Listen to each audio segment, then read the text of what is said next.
On a personal basis, I own my own property. I was very lucky.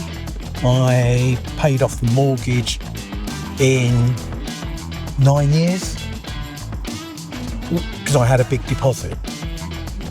Today, I don't believe that anyone, unless they're exceptionally wealthy, would ever achieve that. Yeah. We have to address the housing shortage. We just have to.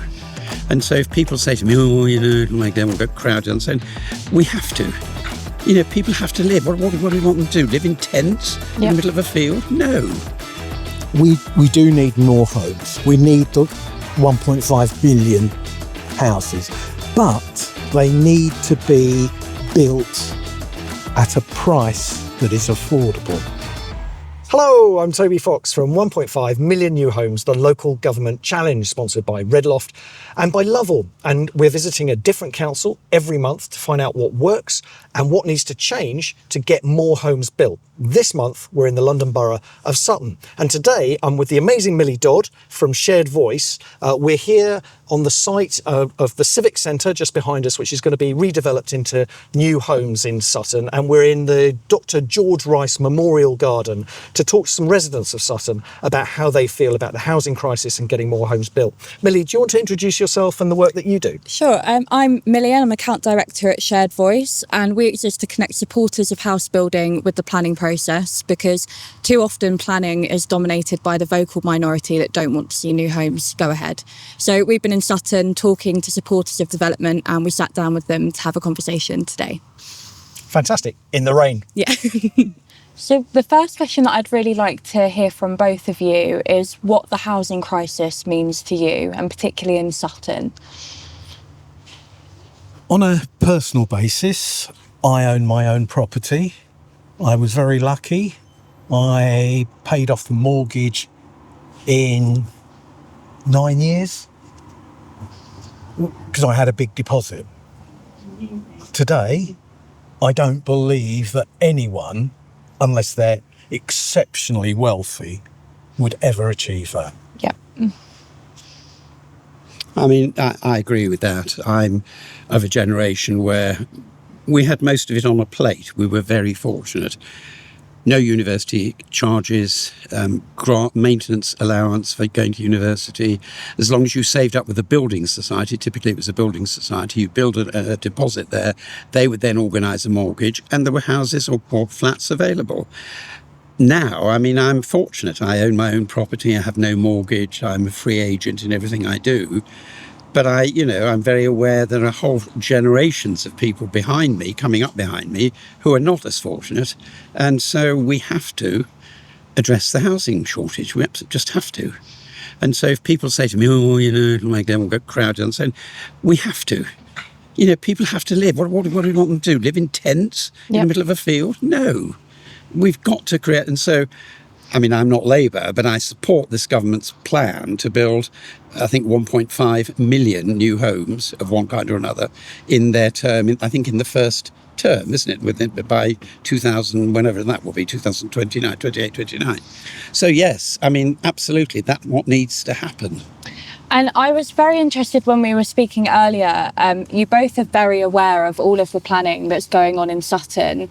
For me personally, I don't have any exposure to any of the narrative around new development other than what's negative of people complaining and saying we shouldn't have homes here. And we don't really tend to hear the voices of the people that are affected by housing. So I think it's particularly refreshing that you both have so much knowledge of what's going on. Do you tend to hear a lot of negativity around new development from your social circles? Yes.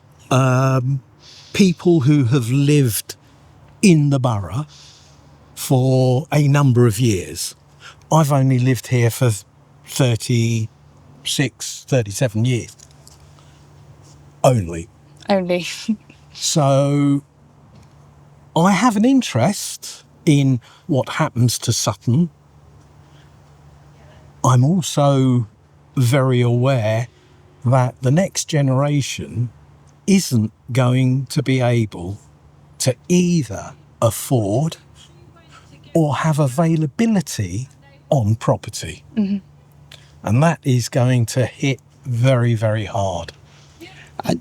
Again, I would agree with Mike. I mean, I've only been here 10 or 11 years, but I have friends who've lived here for 30 years. And of course, they've seen massive changes and feel, as everyone does when there's change, they feel threatened. And so you know where they're coming from in terms of, well, the plot tower blocks going up all over the place, there's not enough facilities and so on. The high street used to be a great place to shop. Now it's got hardly anything, with all these people moving in, and they don't see the connection between re-energising the place by creating homes and hopefully, as I was saying earlier, high streets having to reinvent themselves to meet the new demographic needs. So yes, I mean, I'm fortunate because I didn't know Sutton. I mean, we moved here from the south coast, and as far as me, it just seemed like part of a London outer borough. Mm-hmm. What you'd expect, lots of flats, lots of so on. But one of the great things about the UK is there's also always lots of trees. And even though I said, when I was brought up in the country, I'd throw up if I saw another tree. And I have friends from abroad, and they say, God, there are trees everywhere. And that softens things. And as long as we stick with that, with all the new developments, even though they're going to be very high density, fine. I mean, just make them as decent as possible for people to live, not just the apartment itself, but the environment. And I hope that will happen. Yeah, and I think some of the problem sometimes is that there isn't enough communication about the additional benefits that building new homes bring. And as you've just touched on, if you don't build new homes, you're not going to be able to sustain the high street. You lose local services. Is that something that resonates with you? Yeah. I mean, since COVID, particularly, the high street was in decline. It is now in terminal decline. Because if you look at the high street, any high street, there are rows and rows of Deliveroo bikes. People are, struggling to earn a living. Shops are going out of business, but customers are getting goods to their door. Mm-hmm. That never happened before COVID. That's true. Although I think also the encouraging sign is that, I don't dissent from anything Mike's just said, but there's evidence that high streets are reinventing themselves. Look at all, they're becoming service centres.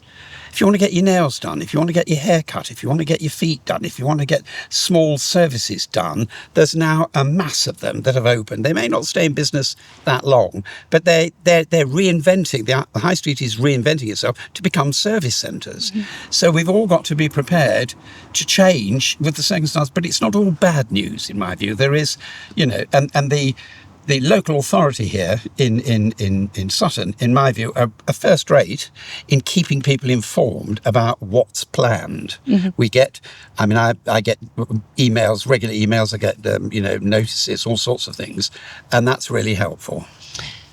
We do need more homes. We need the 1.5 billion houses, but they need to be built at a price that is affordable. I mean, we are lucky. We're both retired. We have our own homes. We don't have to worry.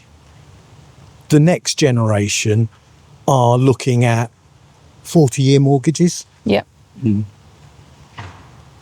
I agree. I think, and it's got to be balanced development. I come from a pretty poor background. My ex was brought up in a council estate in Haynell, near Dagenham.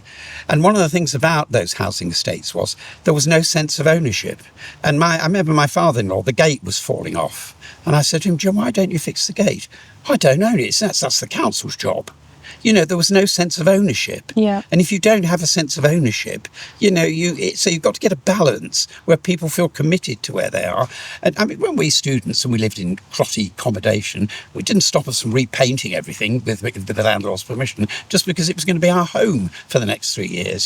So we owned it in that sense. So I'm very keen that there should be a balance in the mix of housing wherever it happens, and trying, as Mike says, helping all sections in society that need accommodation. It's not just people with decent incomes; it's people with very little income. Yeah, people may even be homeless, or out of work.